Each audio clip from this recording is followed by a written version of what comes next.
السلام عليكم ورحمة الله وبركاته. اليوم حنساوي قناة مرعبة، فإذا بدكن هي بس لا حدا يقول لي بالتعليقات إنه هي مرعبة، وأنا اللي بيخاف لا يتفرج على هذا المقطع. فيلا نبدأ.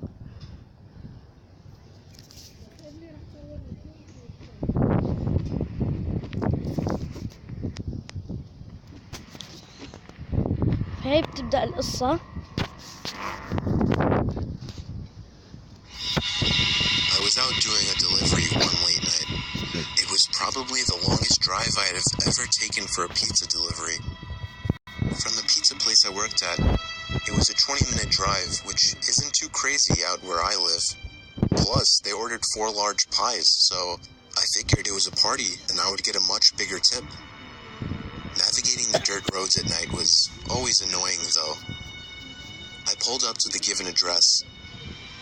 It was some old, sketchy-looking building, literally in the middle of a forest clearing. There were no cars parked anywhere, or any lights on. I put my car in park and called my boss. I asked him to reread the address at least 3 times to make sure I typed it in right, but that checked out. I could tell he was in a really bitchy mood, and he told me to at least knock on the door and check it out. He would normally get mad if we took back 1 pie, but I was afraid of what he would do if I brought back 4.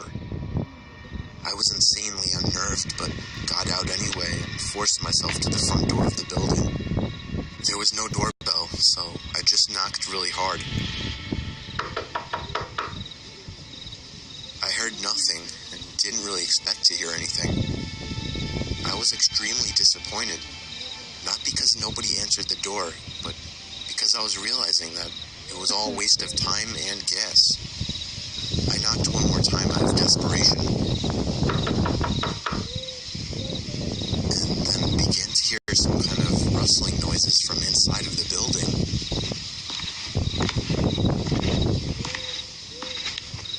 I knocked again and yelled that I was the pizza guy. There was silence now. I felt a bit more uncomfortable now than before, but before I could turn around, I noticed something at the window. There was someone looking through the window. I couldn't tell if it was a man or a woman.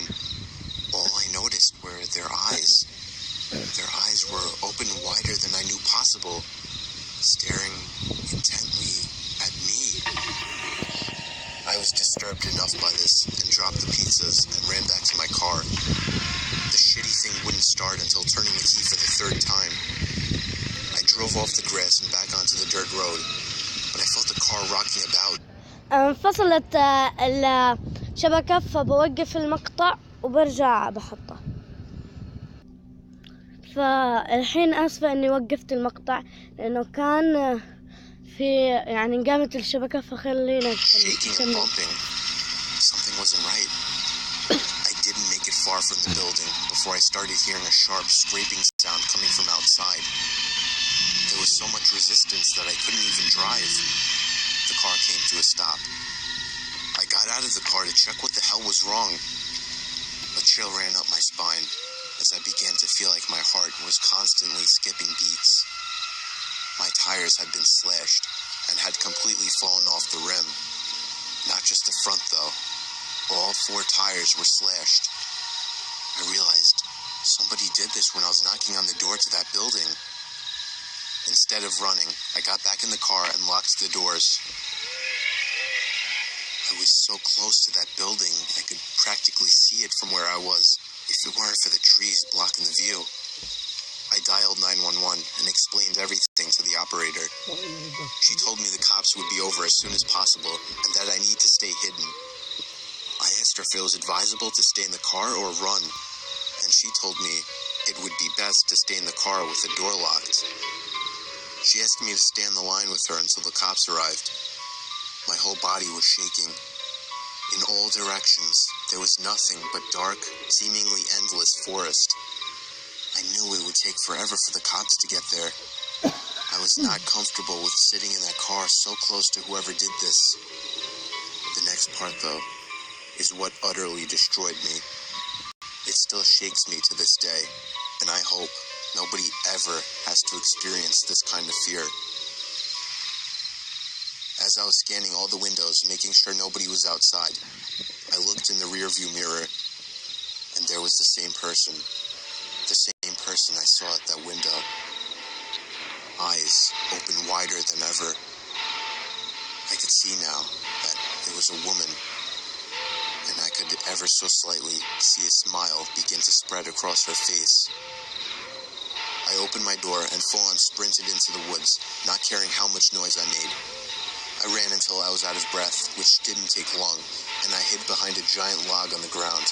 I tried to cover my loud breathing with my hand as I waited and waited for what felt like hours until I finally heard sirens in the distance. I gathered up all the stamina I had left to run all the way back in the direction of the dirt road. Eventually, the glowing red and blue lights came into view, and I had never felt better in my life. They were parked in front of my car, investigating with flashlights. I came out yelling at them like a lunatic to help me. I fell to the floor and started to gag, almost throwing up from running so much. They picked me up and began to question me, to which I explained everything to the best of my ability.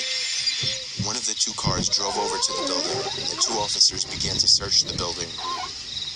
They came back with nothing except for a couple of spiky objects. These objects were exactly the same as the ones used to slash my tires. The cops guessed that it was some kind of sick, demented couple, being that I saw the woman, but unfortunately they were never found, and that still kills me to this day. I obviously quit my job right after that and started working at a local grocery store. I know that I'll never forget seeing that woman at the back of my car.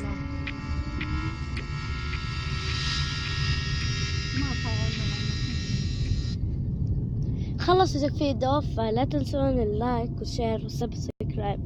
فللي يخاف ما يشوف المقطع، اللي يخاف ما يشوف المقطع. يلا.